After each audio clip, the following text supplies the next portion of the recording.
Photosynthesis को थोड़ा detail में डिस्कस करेंगे। ओके, तो फोटोसिंथेसिस को स्टडी करने के लिए हम लोग फोटोसिंथेसिस को दो स्टेप में स्टडी करेंगे। फोटोसिंथेसिस को दो स्टेप में स्टडी करेंगे। स्टेप वन है light dependent phase.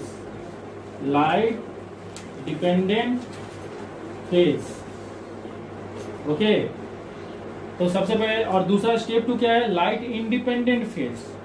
Light dependent phase का मतलब होता है जो फोटोसिंथेसिस का जो हिस्सा लाइट के ऊपर डिपेंड करता है, और लाइट इंडिपेंडेंट फेज का मतलब होता है फोटोसिंथेसिस का वो हिस्सा जो लाइट के ऊपर डिपेंड नहीं करता है।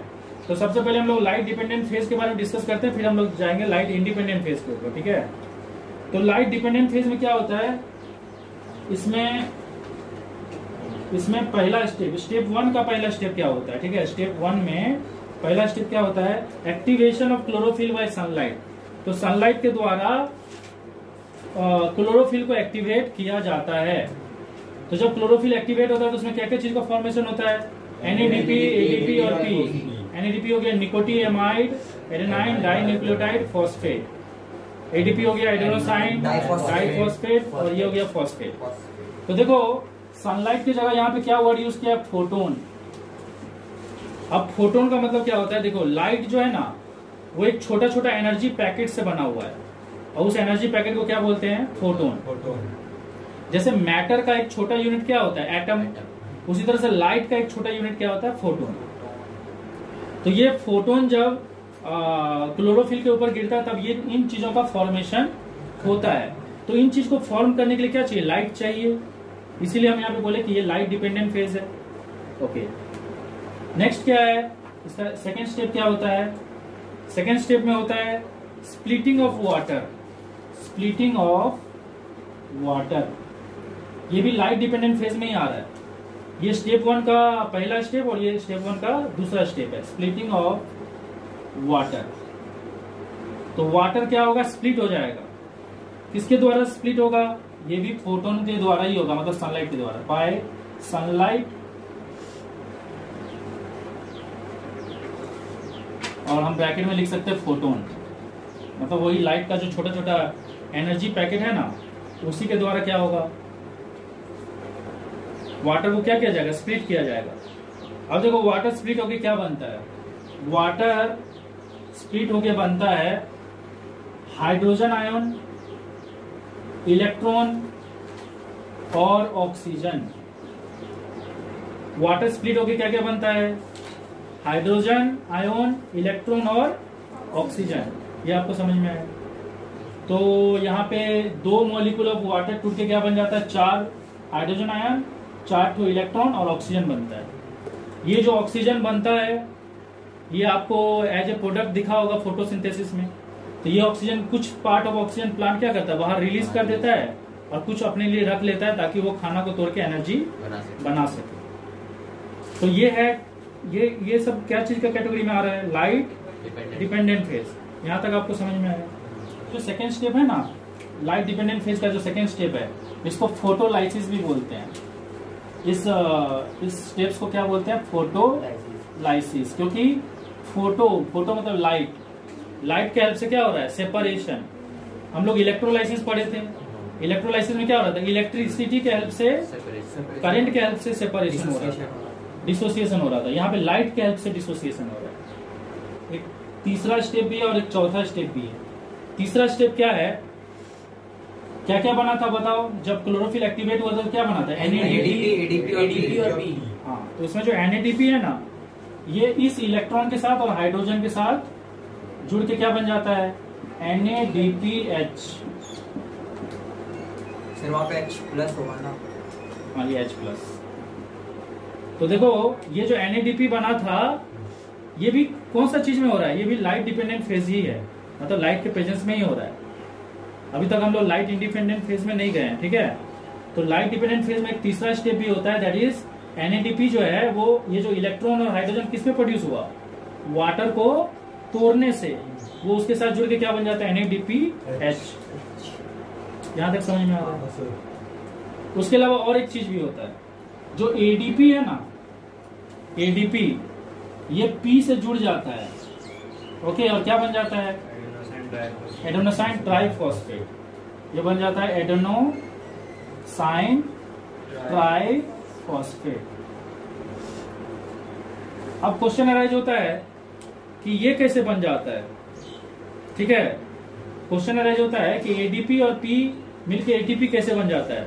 देखो, एडीपी और पी तभी जुड़ता है जब उनको जोड़ने के लिए क्या यूज होता है, कुछ एनर्जी। तो जनरली एडीपी और पी कब जुड़ता है? जब रेस्पिरेशन होता है, क्योंकि रेस्पिरेशन के टाइम में क्या होता है, ग्लूकोज को तोड़ा जाता है कार्बन डाइऑक्साइड, वाटर और एनर्जी में। तो वो जो एनर्जी है वो किस फॉर्म में स्टोर होता है? In the form of ATP. Actually क्या होता है, वहां पे जो एनर्जी प्रोड्यूस होता है ना रेस्पिरेशन में, वो एनर्जी एडीपी और पी को बाइंड कर देता है एक दूसरे के साथ, और क्या बना देता है? एटीपी।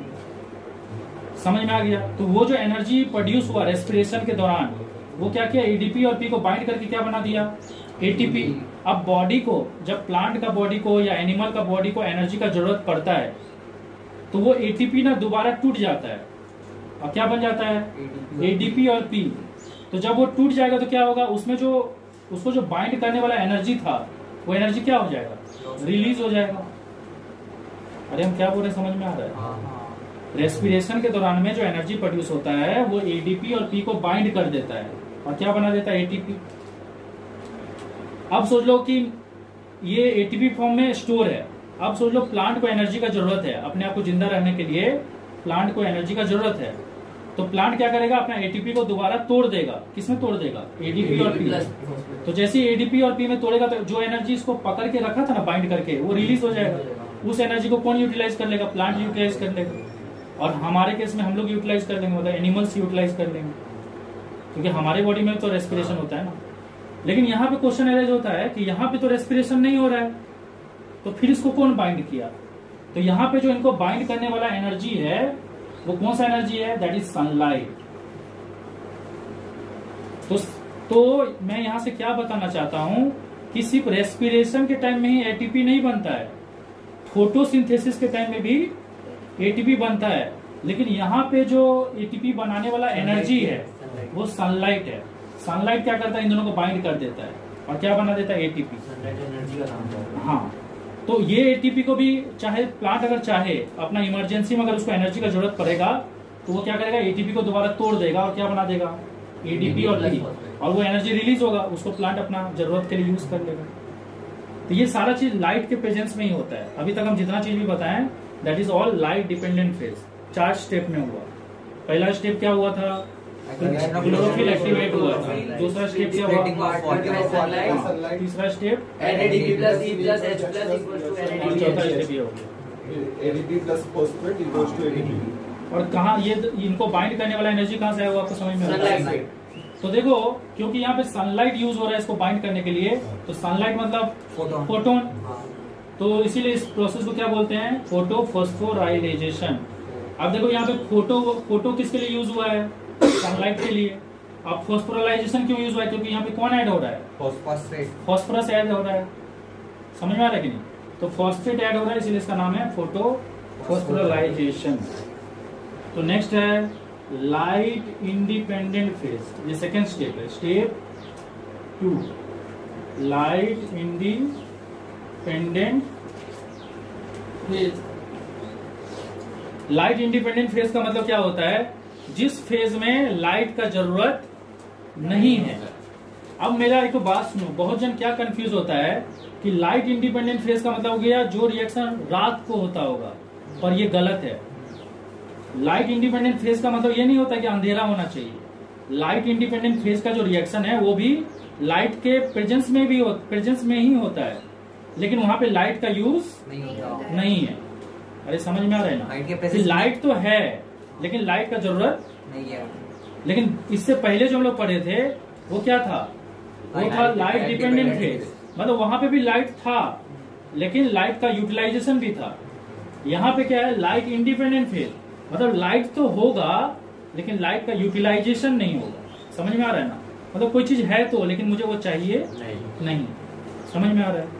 तो अब देखो इस लाइट इंडिपेंडेंट फेज में क्या क्या होता है। ये जो NADPH बना था ना, हाँ NADPH, सर इसका फुल फॉर्म लिखना होगा तो एच को क्या लिखेंगे? H को वैसे हाइड्रोजन बोलेंगे, निकोटिएमाइड एडेनाइन डाइन्यूक्लियोटाइड फॉस्फेट हाइड्रोजन। तो ये जो हाइड्रोजन है ना, ये किससे जुड़ेगा? ये CO2 से जुड़ेगा।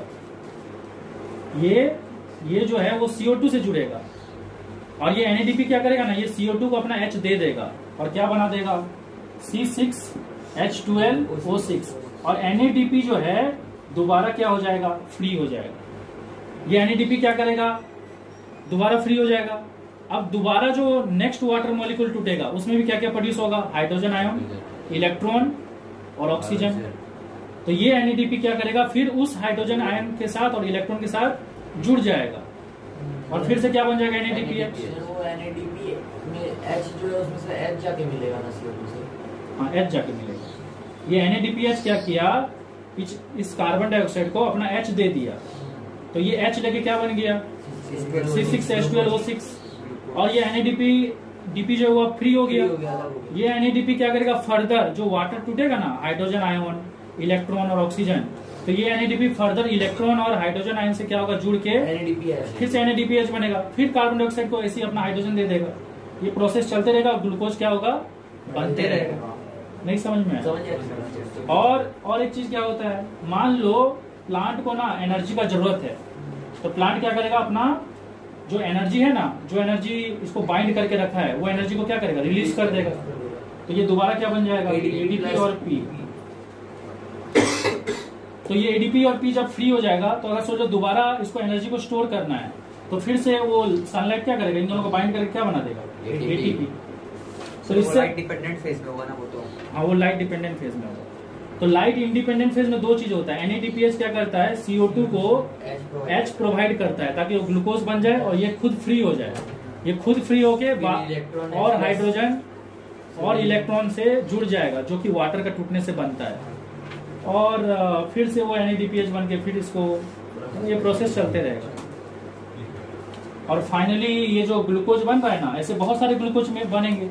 तो ऐसे बहुत सारा ग्लूकोज मॉलिक्यूल बहुत सारे मिलके क्या बन जाएंगे? आप लोग को बताए थे, स्टार्च। तो ऐसे बहुत सारा ग्लूकोज मॉलिक्यूल फाइनली मिलके क्या बन जाएगा? स्टार्च, जिसको हम लोग बोलते हैं polymerisation of adaptation in leaf to perform photosynthesis.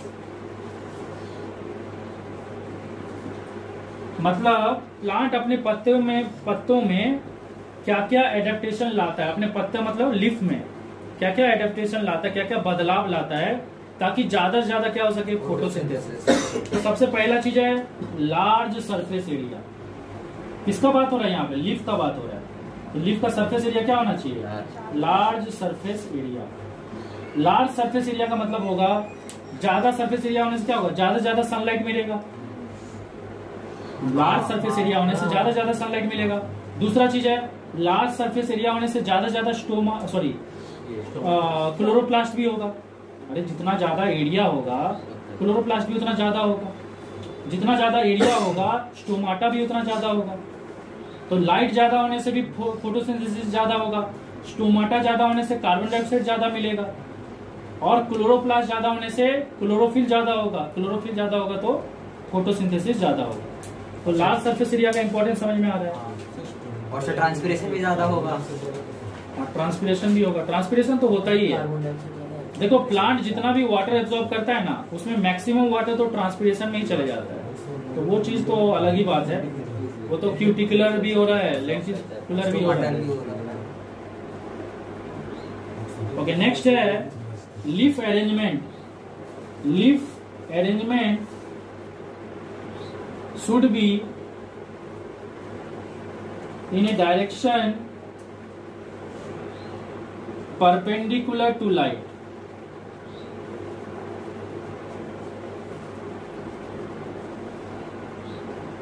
Leaf surface, ये थोड़ा लिख लो, लीफ सरफेस का arrangement should be in direction perpendicular to light. Leaf का जो सरफेस है ना, पत्ता का जो सरफेस, वो लाइट के साथ कितना एंगल में होना चाहिए? 90 डिग्री में होना चाहिए। तो 90 डिग्री में होगा तो क्या होगा? ज्यादा ज्यादा लाइट मिलेगा। अब सोच लो पत्ता ऐसे और लाइट ऐसे गिर रहा है, तो इसमें तो ज्यादा लाइट नहीं मिलेगा ना, ऐसे में ज्यादा लाइट मिलेगा। तो इसीलिए पत्ता इस तरह से अरेंज होना चाहिए कि लाइट उस पर परपेंडिकुलरली गिरे, पूरा 90 डिग्री में।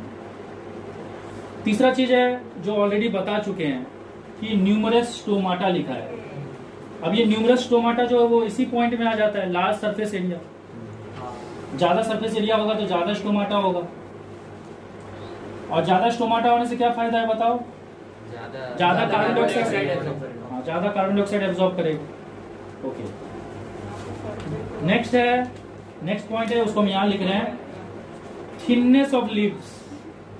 थिननेस ऑफ लीव्स, पत्ता क्या होना चाहिए? पतला होना चाहिए। पतला होने से क्या फायदा है कि लाइट उसको इजीली पेनिट्रेट कर सकता है, उसके अंदर इजीली जा सकता है।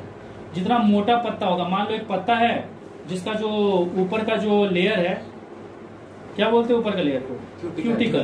क्यूटिकल बहुत ज्यादा मोटा है तो लाइट को पेनिट्रेट करने में मुश्किल होगा, और क्यूटिकल जितना पतला होगा लाइट इजीली अंदर जा सकता है।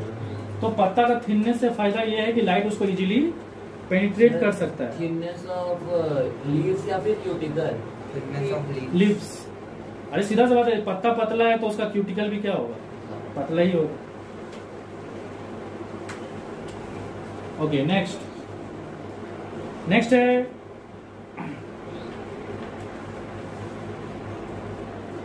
हाई कंसंट्रेशन ऑफ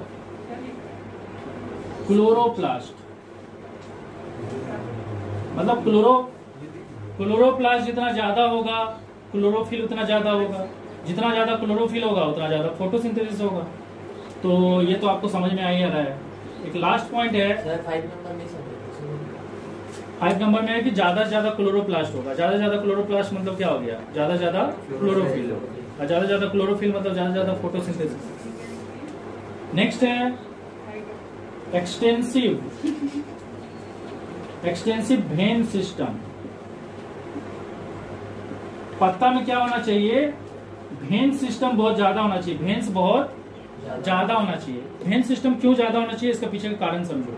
जितना ज्यादा वेन होगा उतना जल्दी जो भी ग्लूकोज बनेगा उसको कहां तक पहुंचाया जाएगा?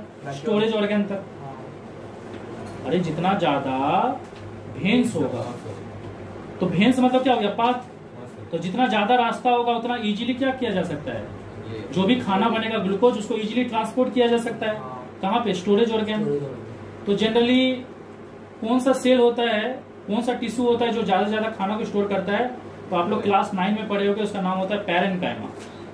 पैरेन्काइमा का पर्पस क्या होता है? फूड को स्टोर करना। समझ में आया ना? तो पैरेन्काइमा तो मतलब हर सेल में स्टोरेज ऑर्गन है, हर सेल में वैक्यूल है, लेकिन सबसे ज्यादा प्रोमिनेंट किसमें है? पैरेन्काइमा में। तो जो भी खाना पत्ता में बन रहा है, अगर सोच लो खाना बन जाएगा पत्ता में और खाना वही रह जाएगा तो और फोटोसिंथेसिस नहीं हो पाएगा। तो उस खाना को हटाना जरूरी है ना, ताकि जगह फिर से खाली हो सके। तो उसके लिए क्या चाहिए? बहुत सारा रास्ता चाहिए, ताकि ज्यादा जल्दी खाना को वहां से हटाया जाए। खाना मतलब यहाँ पे किसका बात हो रहा है पता चल रहा है ना? ग्लूकोज।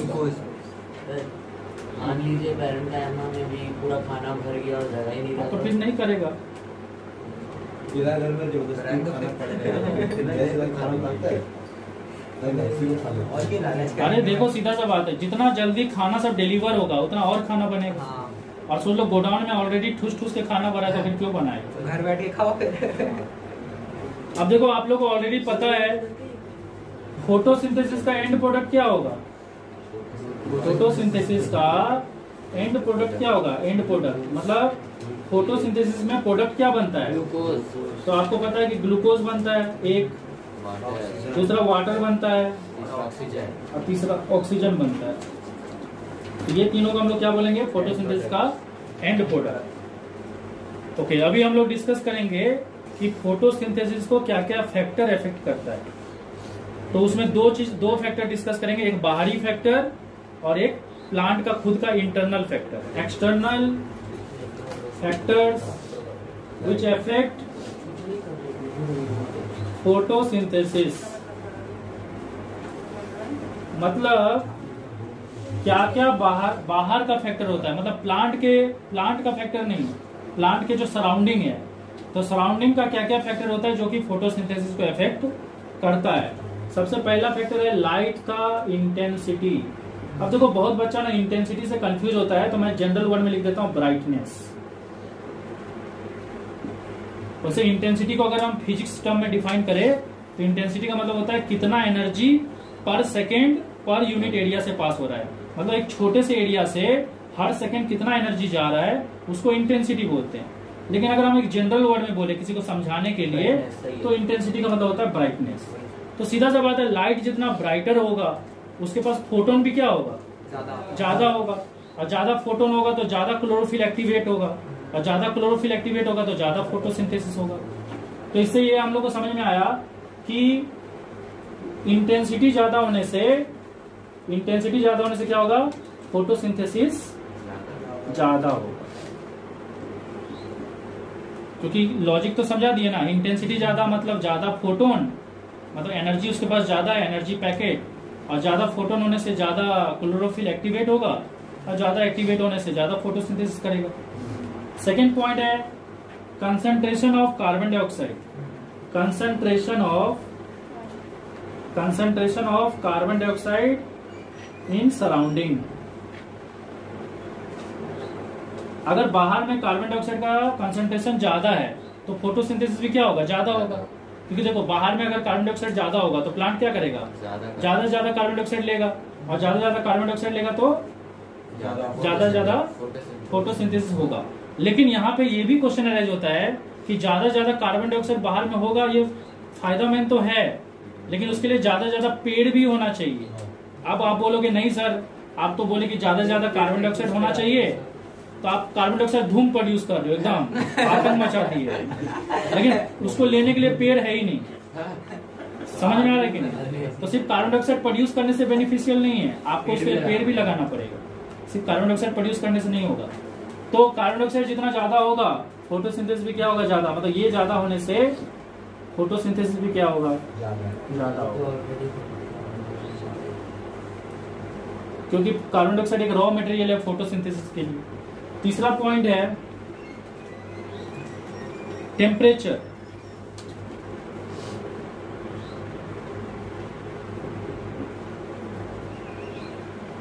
तो बोला यहां पे लिखा है कि हर 10 डिग्री राइज इन टेम्परेचर के लिए, ठीक है, यहां पे कुछ टर्म्स एंड कंडीशन लिख दिया है, एक लिमिट सेट कर दिया है, लिमिट। वो लिमिट कितना है, 35 डिग्री सेल्सियस। टेम्परेचर में क्या सेट कर दिया है, एक लिमिट सेट कर दिया है। कितना टेम्परेचर, 35 डिग्री सेल्सियस। इसको बोलते हैं ऑप्टिमम टेम्परेचर, ऑप्टिमम टेम्परेचर। तो बोला कि इस लिमिट के अंदर मतलब कितना से कितना, 0 से लेके 35 डिग्री सेल्सियस के बीच में, इस बीच में अगर आप टेम्परेचर को कितना बढ़ाते हो, 10 डिग्री, तो फोटोसिंथेसिस भी क्या हो जाएगा, डबल हो जाएगा। इस टेम्परेचर रेंज के अंदर, बाहर नहीं। अगर आप 35 से बियॉन्ड चले जाओ तब नहीं, इस रेंज के अंदर। तो विद इन दिस रेंज, यहां हम लिख सकते हैं with in this range photosynthesis क्या हो जाएगा, डबल हो जाएगा। Double for every 10 degree Celsius rise in temperature. अगर टेम्परेचर 10 डिग्री सेल्सियस बढ़ा तो फोटोसिंथेसिस क्या हो जाएगा, डबल हो जाएगा। 20 डिग्री बढ़ा तो ट्रिपल। हाँ, 20 डिग्री बढ़ा तो ट्रिपल क्यों, 4 टाइम्स हो जाएगा और डबल हो जाएगा, लेकिन इस लिमिट के अंदर ही।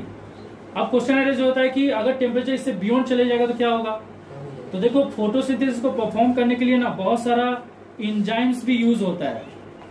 ओके, तो अगर टेम्परेचर इससे बियॉन्ड चले जाएगा तो वो एंजाइम्स क्या होंगे, मर जाएंगे। तो जो एंजाइम्स फोटोसिंथेसिस में हेल्प कर रहा था वो कोऑपरेट नहीं कर पाएंगे, तो फोटोसिंथेसिस स्टॉप हो जाएगा। तो इसलिए ये चीज भी इंपॉर्टेंट है कि बियॉन्ड दिस टेम्परेचर, यहां पे आप लिख भी सकते हो beyond this temperature enzymes are destroyed. Enzymes are destroyed. कौन सा एंजाइम डिस्ट्रॉयड होता है, जो फोटोसिंथेसिस में हेल्प करता है। ठीक है, एक और एक्सटर्नल फैक्टर है जो ट्रांसपिरेशन को इफेक्ट करता है, वो है वो है चौथा point, that is scarcity of water. Scarcity of water, अगर वाटर कम होगा सराउंडिंग में तो फोटोसिंथेसिस भी कम हो जाएगा, क्योंकि फोटोसिंथेसिस परफॉर्म करने के लिए वाटर भी एक रॉ मटेरियल है। तो वाटर का कमी होने से scarcity of water, scarcity of water जितना ज्यादा होगा फोटोसिंथेसिस क्या हो जाएगा, उतना कम हो जाएगा। इंटरनल फैक्टर्स अफेक्टिंग फोटोसिंथेसिस, अंदर प्लांट का अंदर का फैक्टर, मतलब प्लांट का क्या क्या फैक्टर है पर्सनल, जो कि फोटोसिंथेसिस को अफेक्ट करता है। पहला चीज है क्लोरोफिल। क्लोरोफिल बनाने के लिए क्या चाहिए, मिनरल्स चाहिए। क्लोरोफिल बनाने के लिए क्या चाहिए, मिनरल्स। तो lack of minerals lead to what, reduction in amount of chlorophyll. और अमाउंट ऑफ क्लोरोफिल अगर कम हो जाएगा, result in decrease in photosynthesis. Photosynthesis क्या हो जाएगा, कम हो जाएगा। समझ में आया ना, क्योंकि मिनरल चाहिए क्लोरोफिल बनाने के लिए, और क्लोरोफिल मिनरल अगर कम मिलेगा प्लांट को तो क्लोरोफिल में कमी आ जाएगा। क्लोरोफिल क्योंकि मेन चीज है फोटोसिंथेसिस परफॉर्म करने के लिए, तो फोटोसिंथेसिस भी क्या हो जाएगा, कम हो जाएगा। सेकेंड पॉइंट क्या लिख सकते हैं, सेकेंड पॉइंट क्या लिखेंगे, सेकेंड पॉइंट क्या है, प्रोटोप्लाज्म। प्रोटोप्लाज्म, तो प्रोटोप्लाज्म आप लोग को पता होगा, प्रोटोप्लाज्म का मतलब होता है लिविंग सब्सटेंस। प्रोटोप्लाज्म का मतलब क्या होता है, लिविंग सब्सटेंस। इसका मेन कंस्टिट्यूएंट क्या है, वाटर। अरे प्रोटोप्लाज्म का मतलब क्या होता है पता है, प्रोटोप्लाज्म में सब कुछ आ जाता है, न्यूक्लियस प्लस साइटोप्लाज्म। मतलब एक सेल के अंदर जो जो चीज है ना, सब कुछ किसके अंदर आ जाता है, प्रोटोप्लाज्म के अंदर। तो प्रोटोप्लाज्म के अंदर न्यूक्लियस भी आ जाता है एक सेल का, और साइटोप्लाज्म भी आ जाता है। और साइटोप्लाज्म आना मतलब क्या हो गया, सारे के सारे ऑर्गेनेल्स। तो अगर अब देखो इन सब को बनाने के लिए एक मेन कंस्टिट्यूएंट क्या है, वाटर। तो वाटर का अगर कमी हो जाएगा, वाटर का अगर स्कैरसिटी हो जाएगा, कहां पे वाटर का स्कैरसिटी कहां हो जाएगा, सेल के अंदर। तो सेल के अंदर अगर वाटर का स्कैरसिटी हो जाएगा तो न्यूक्लियस और साइटोप्लाज्म जो है वो भी क्या हो जाएगा, वो भी डैमेज हो जाएंगे। और साइटोप्लाज्म और न्यूक्लियस डैमेज होगा तो साइटोप्लाज्म में जो ऑर्गेनेल है जैसे कि क्लोरोप्लास्ट, वो भी डैमेज हो जाएगा। और वो डैमेज हो जाएगा तो फोटोसिंथेसिस होगा क्या, नहीं होगा। तो एक है वाटर का कमी से क्या हो सकता है, ये सब मर सकते हैं। जो लिविंग सब्सटेंस है प्रोटोप्लाज्म वो मर सकता है, अगर वो मर गया तो फोटोसिंथेसिस नहीं होगा। दूसरा चीज एक और कारण है, accumulation of glucose. Accumulation of glucose. अब देखो क्योंकि क्लोरोप्लास्ट खुद कहां पे है, साइटोप्लाज्म में, एक ऑर्गेनेल है ना।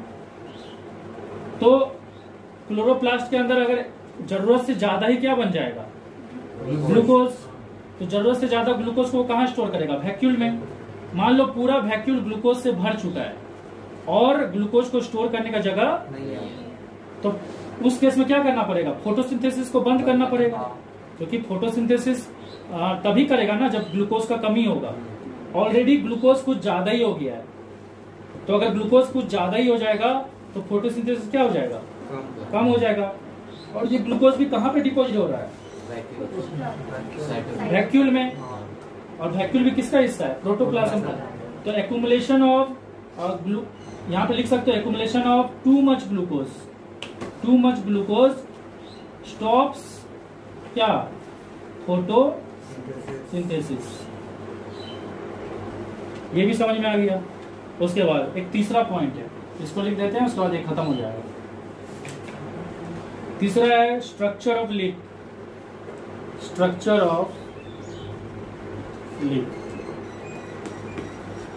तो मान लो लीफ बहुत मोटा है, हैविंग, हाँ समझ रहे बताएं, लेकिन हैविंग थिक क्यूटिकल, इसका क्यूटिकल क्या है, बहुत ठीक है।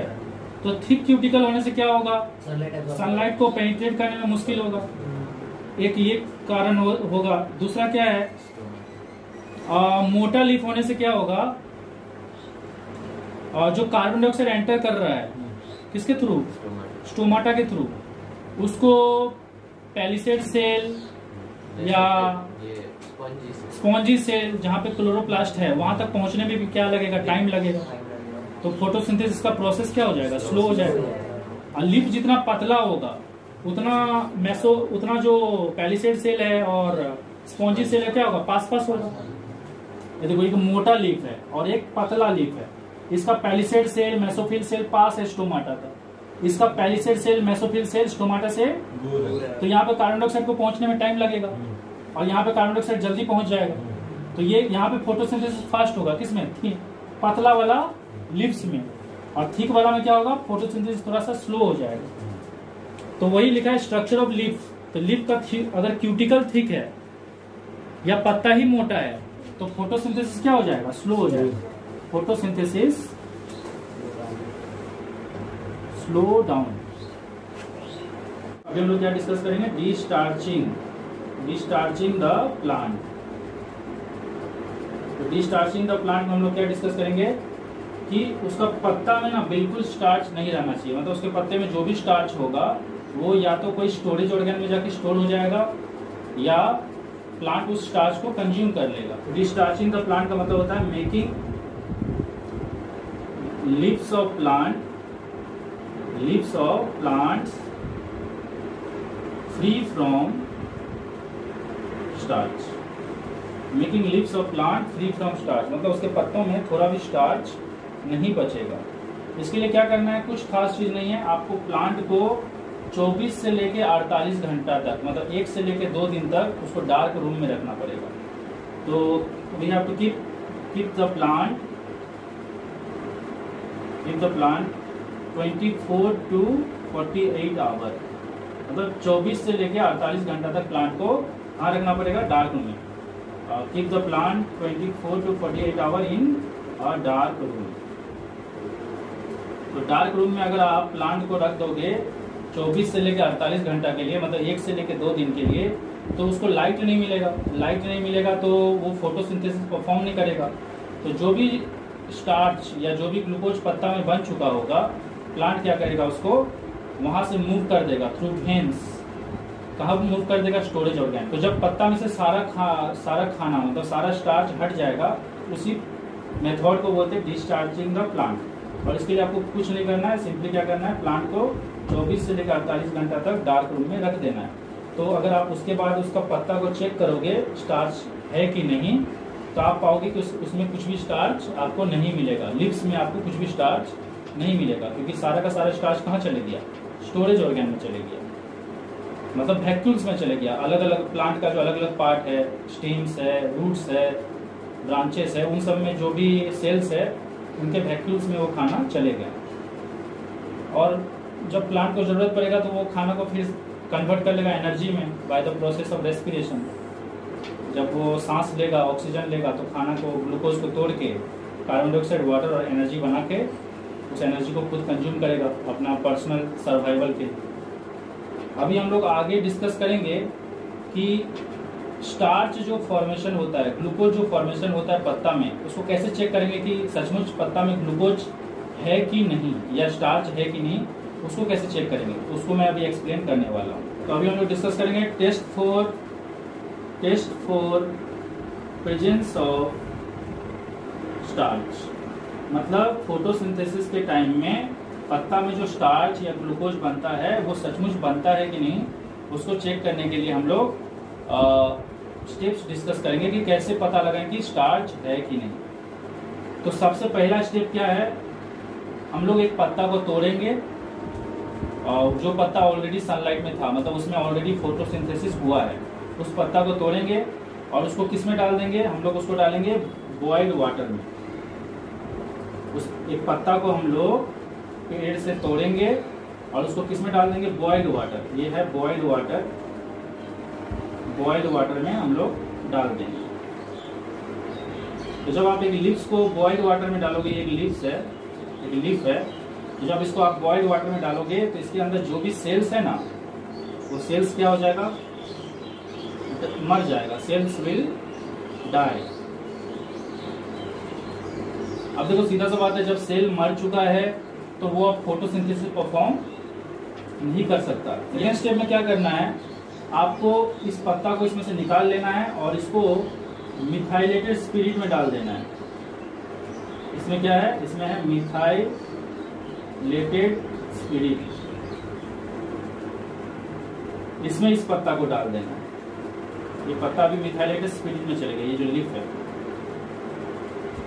और ये जो जिस वेसल में आप इस पानी को, मतलब ये मिथाइलेटेड स्पिरिट को रखे हो और जिसमें इस पत्ता को डाले हो, इस वेसल को फर्दर एक बड़ा सा वेसल में रखना है जिसमें पहले से क्या है, हॉट वाटर, हॉट वाटर। तो ये हॉट वाटर जब किसको मिलेगा, मिथाइलेटेड स्पिरिट को। तो मिथाइलेटेड स्पिरिट जब गर्म होगा तो वो क्या करेगा, इस लीफ के अंदर जितना भी क्लोरोफिल है वो उसको रिमूव कर देगा।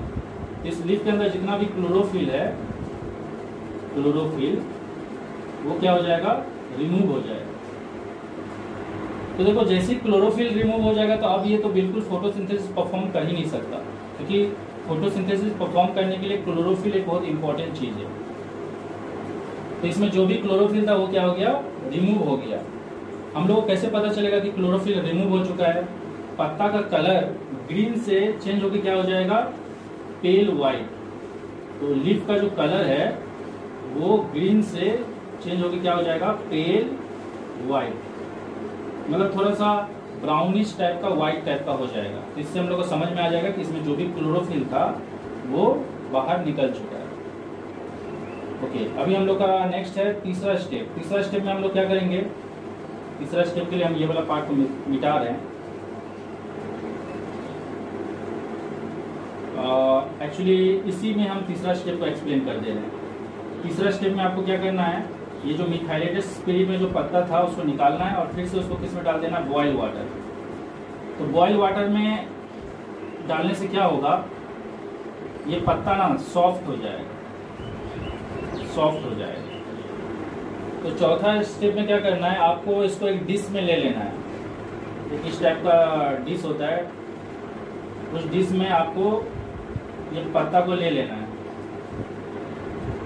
ये पत्ता को इस डिश में ले लेना है और इसको क्या कर देना है, इसमें इस पत्ता को इसमें स्प्रेड कर देना है, मतलब इसको फैला देना है।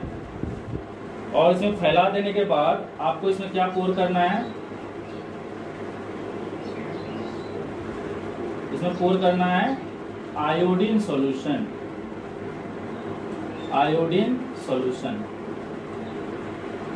तो इसमें आप जैसे ही आयोडीन सॉल्यूशन डालोगे तो इसमें जो स्टार्च रहेगा, ओके, पत्ता में स्टार्च रहेगा। देखो सेल मर चुका था क्योंकि उसको गर्म पानी में डाले थे, फिर हम लोग क्लोरोप्लास्ट को भी रिमूव कर दिए थे, सॉरी क्लोरोफिल को भी रिमूव कर दिए थे मिथाइलेटेड स्पिरिट डाल के, लेकिन ग्लूकोज अभी भी रिमूव नहीं हुआ है, अभी भी स्टार्च रिमूव नहीं हुआ है, अभी भी स्टार्च है। वो जो प्लांट जो सेल है उसका वैक्यूल में अभी भी स्टार्च है। तो जब आप आयोडीन सोल्यूशन डालोगे तो आयोडीन सोल्यूशन का कलर चेंज होके क्या हो जाएगा, आयोडीन सोल्यूशन का कलर चेंज होके हो जाएगा ब्लू ब्लैक, ब्लू ब्लैक हो जाएगा। तो आयोडीन सोल्यूशन का कलर जो ब्लू ब्लैक होगा वो क्या इंडिकेट करता है, प्रेजेंस ऑफ स्टार्च को इंडिकेट करता है, प्रेजेंस ऑफ स्टार्च को इंडिकेट करता है। तो ये प्रोसेस है जिससे आप पता लगा सकते हो कि स्टार्च है कि नहीं। अगर स्टार्च नहीं होगा तो ब्लू ब्लैक कलर नहीं होगा, और अगर स्टार्च होगा तो आयोडीन सॉल्यूशन का कलर ब्लू ब्लैक हो जाएगा। तो बस ब्लू ब्लैक हुआ मतलब स्टार्च है, और नहीं हुआ तो नहीं है। तो आगे हम लोग कुछ और एक्सपेरिमेंट डिस्कस करेंगे, उसमें हम लोग देखेंगे कि अलग अलग सिचुएशन में देखेंगे कि ब्लू ब्लैक हो रहा है कि नहीं। अगर ब्लू ब्लैक होता होगा तो स्टार्च होगा, और नहीं होता होगा तो स्टार्च नहीं होगा।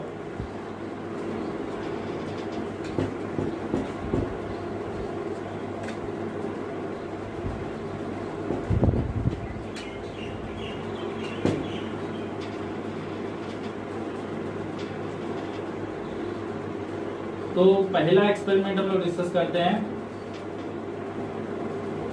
इस एक्सपेरिमेंट में हम लोग डिस्कस करेंगे कि क्लोरोफिल जरूरत है किस क्या चीज के लिए, फोटोसिंथेसिस के लिए।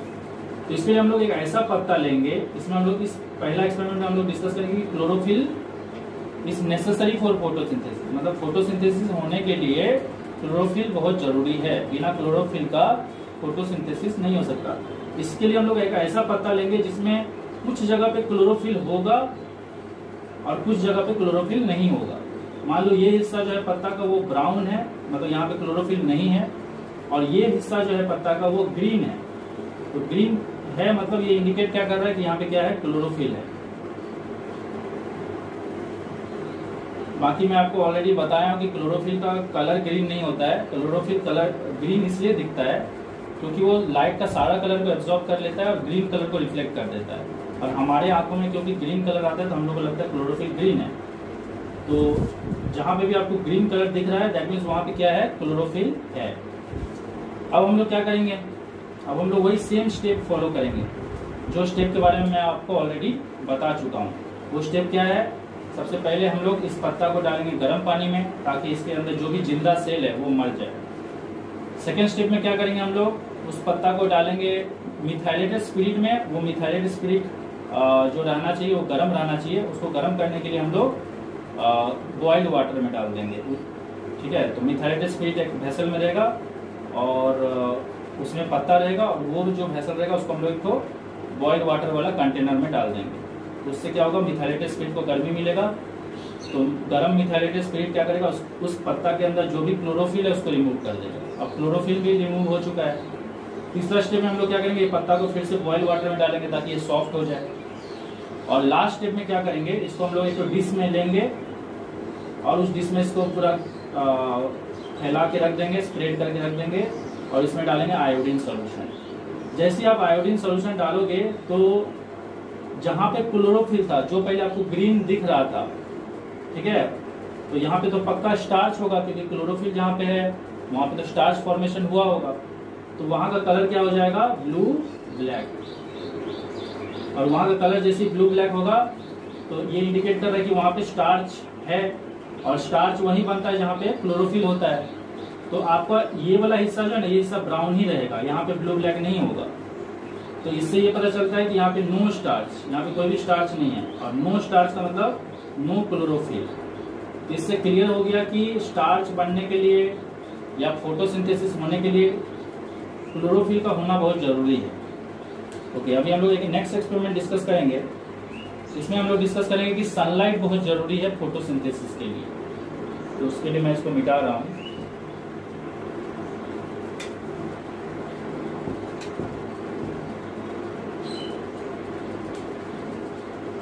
तो एक्सपेरिमेंट टू में हम लोग क्या करेंगे, हम लोग ये देखेंगे कि सनलाइट बहुत इंपॉर्टेंट है फोटोसिंथेसिस के लिए। इसके लिए क्या करेंगे, हम लोग तो प्लांट है उसका कोई एक पत्ता को हम लोग सेलेक्ट करेंगे और उस पत्ता को ऐसे करके कवर कर देंगे एक पेपर से, दोनों साइड से कवर कर देंगे, ऊपर से भी और नीचे से भी, और यहाँ पे क्लिप लगा देंगे ताकि ये पेपर जो है यहाँ से मूव ना हो। और इस पेपर को थोड़ा सा इसमें कटिंग करके एक डिजाइन भी दे देते हैं ताकि यहाँ पे सनलाइट गिर सके, यहाँ भी सनलाइट गिरेगा, यहाँ पे भी सनलाइट गिरेगा, और ये सनलाइट यहाँ पे भी गिरेगा, लेकिन जो हिस्सा कवर है वहां पे नहीं गिरेगा। और इसको फिर एक दिन के लिए छोड़ देंगे, और उसके बाद इस पत्ता को हम क्या करेंगे, तोड़ लेंगे, और तोड़ने के बाद ये जो क्लिप लगा है वो भी हटा देंगे और पेपर भी हटा देंगे। तो ये पत्ता कुछ ऐसा दिखेगा तब।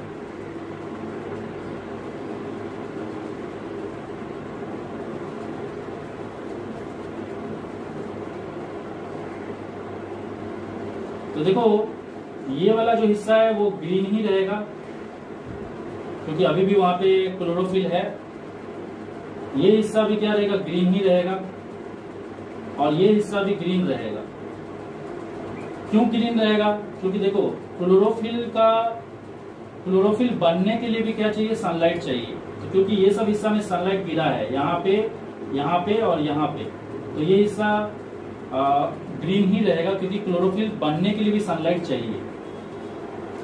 लेकिन जिस हिस्सा में सनलाइट नहीं गिरा है, जैसे ये सब हिस्सा, ये जो साइड का हिस्सा है जहाँ पे सनलाइट नहीं गिरा है, जो कि पेपर से कवर था, तो वो हिस्सा कैसा हो जाएगा? ब्राउन, क्योंकि वहां पे सनलाइट नहीं गिरा है। तो वहां का जो क्लोरोफिल है ना, वो भी डिसइंटीग्रेट हो जाएगा, मतलब क्लोरोफिल डिसइंटीग्रेट हो जाएगा, मतलब वहां का क्लोरोफिल डिस्ट्रॉय हो जाएगा। तो वो हिस्सा भी ग्रीन दिखना नहीं, वो हिस्सा ग्रीन नहीं दिखेगा, बल्कि कैसा दिखने लगेगा? ब्राउन दिखने लगेगा। अब हम लोग इसको, इस पत्ता को सेम प्रोसेस से फिर से गुजारेंगे। फिर इस पत्ता को बॉइल्ड वाटर में डालेंगे, फिर मिथाइलेटेड स्पिरिट में डालेंगे। बॉइल्ड वाटर में डालने से सेल मर जाएगा, मिथाइलेटेड स्पिरिट में डालने से क्लोरोफिल हट जाएगा। फिर इसको पत्ता को फिर से एक बार बॉइल्ड वाटर में डालेंगे ताकि सॉफ्ट हो जाए, और फिर इसके ऊपर डालेंगे आयोडीन सॉल्यूशन।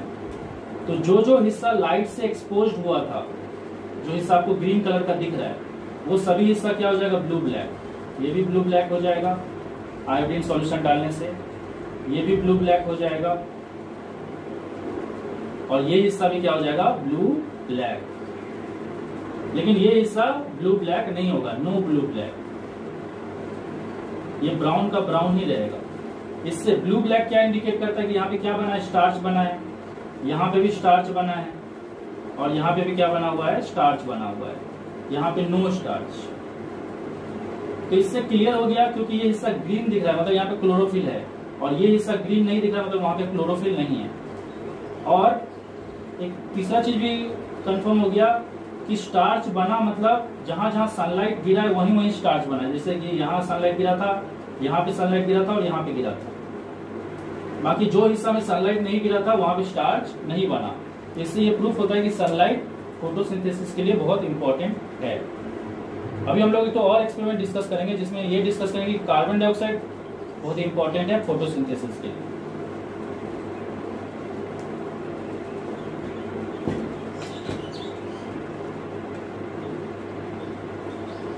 तो ये है एक्सपेरिमेंट 3। इसमें हम लोग क्या डिस्कस करेंगे? कार्बन डाइऑक्साइड का इंपॉर्टेंस। तो हम लोग एक प्लांट ले लेंगे, जैसे हम लोग ये प्लांट है, उसका ये लीव्स है। इस लीव्स का आधा हिस्सा को,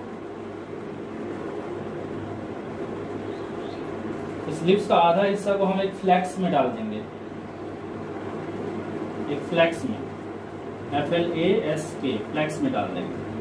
और इस फ्लैक्स में हम लोग क्या डाल देंगे? यहाँ पे क्या रखेंगे? नीचे में यहाँ पे क्या, इसमें क्या डाल देंगे? Potassium hydroxide. पोटासियम हाइड्रोक्साइड क्या करता है? एब्जॉर्ब करता है CO2 को, एब्जॉर्ब करता है CO2।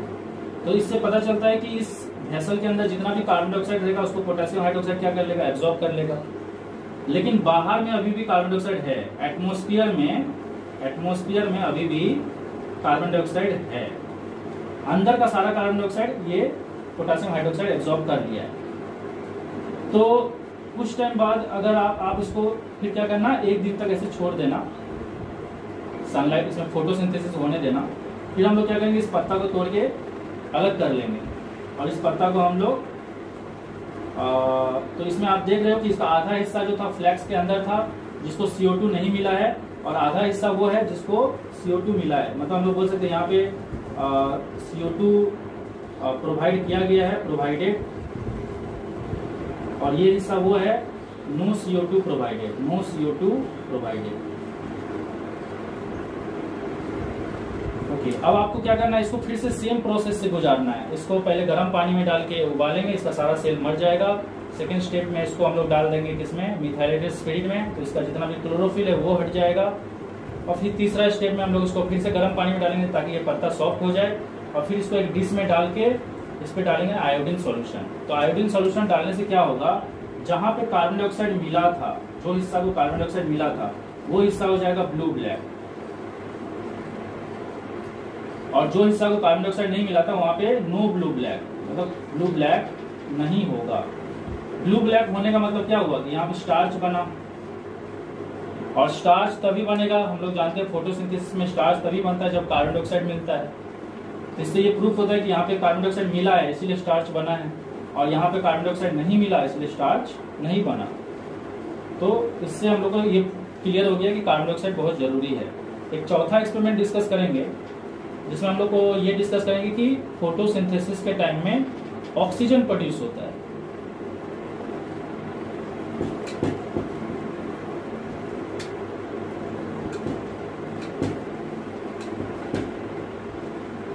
तो एक्सपेरिमेंट 4 करेंगे जिसमें हम लोग ये डिस्कस करेंगे कि फोटोसिंथेसिस के टाइम में ऑक्सीजन प्रोड्यूस होता है। इसके लिए हम लोग क्या करेंगे, एक ऐसे करके वेसल लेंगे और इस वेसल में इन्वर्टेड फनेल डाल देंगे। इन्वर्टेड फनेल, ये जो इन्वर्टेड फनेल है ना ये ट्रांसपेरेंट है, ओके। ये ग्लास से बना हुआ है और ये वेसल भी ग्लास से बना हुआ है। इसमें पानी भर दिए हैं और इसमें हम लोग क्या डाल दिए, हाइड्रीला प्लांट। इसमें हाइड्रीला प्लांट है, ये हाइड्रीला प्लांट। इस पे सनलाइट गिर रहा है, सनलाइट गिर रहा है, प्लस हाइड्रीला प्लांट में क्लोरोफिल है और उसके पास कार्बन डाइऑक्साइड भी है और वाटर भी है। तो हाइड्रीला प्लांट में कार्बन डाइऑक्साइड कहाँ से आया, देखो बहुत सारा कार्बन डाइऑक्साइड ना वाटर में डिजोल्व स्टेट में भी रहता है, तो कार्बन डाइऑक्साइड भी उसके पास है और वाटर तो ऑलरेडी है क्योंकि वो वाटर में ही है और सनलाइट भी मिल रहा है, क्लोरोफिल भी है। तो यहाँ पे क्या बनेगा, यहाँ पे ये प्रोसेस होगा C6। हम लोग जानते हैं कि 6 ठो कार्बन डाइऑक्साइड 12 ठो वाटर मॉलिक्यूल के साथ मिलके ग्लूकोज का मॉलिक्यूल बनेगा, एक ग्लूकोज का मॉलिक्यूल बनेगा, 6 ठो वाटर का मॉलिक्यूल बनेगा और ऑक्सीजन बनेगा, 6 ऑक्सीजन मॉलिक्यूल बनेगा। तो ये हम लोग जानते हैं। तो यहाँ पे कुछ टाइम बाद क्या देखोगे, बबल्स फॉर्मेशन हो रहा है, ओके। बबल्स फॉर्मेशन हो रहा है और ये बबल कुछ और नहीं, ऑक्सीजन है। अब चेक करने के लिए आप क्या कर सकते हो, अगर हम लोग यहाँ पे एक छोटा सा होल कर दें और यहाँ से इस ऑक्सीजन को बाहर निकलने दें और यहाँ पे आप क्या लाओ, एक जलता हुआ मैस्टिक को लाओ, तो अचानक से देखोगे ना कि मैस्टिक का फ्लेम का साइज क्या होगा, बढ़ जाएगा। या आप कोई बर्निंग स्प्लिंटर लाओ, बर्निंग स्प्लिंटर। स्प्लिंटर क्या होता है, वो एक डिवड़ी होता है ना जिसमें केरोसिन का तेल डाल के लालटेन जैसा जलाया जाता है, तो उसको अगर आप पास लाओगे तो उसका फ्लेम का साइज क्या होगा, अचानक से बढ़ जाएगा। तो फ्लेम का साइज बढ़ रहा है मतलब हम लोग जानते हैं कि आग जलने के लिए ऑक्सीजन बहुत जरूरी है। तो यहाँ पे ऑक्सीजन जो है प्रोड्यूस हो रहा है, तभी नहीं ये आग ऐसे जला। अगर सोलो यहाँ पे कार्बन डाइऑक्साइड रहता तो आग बुझ जाता। तो this indicate presence of what, oxygen.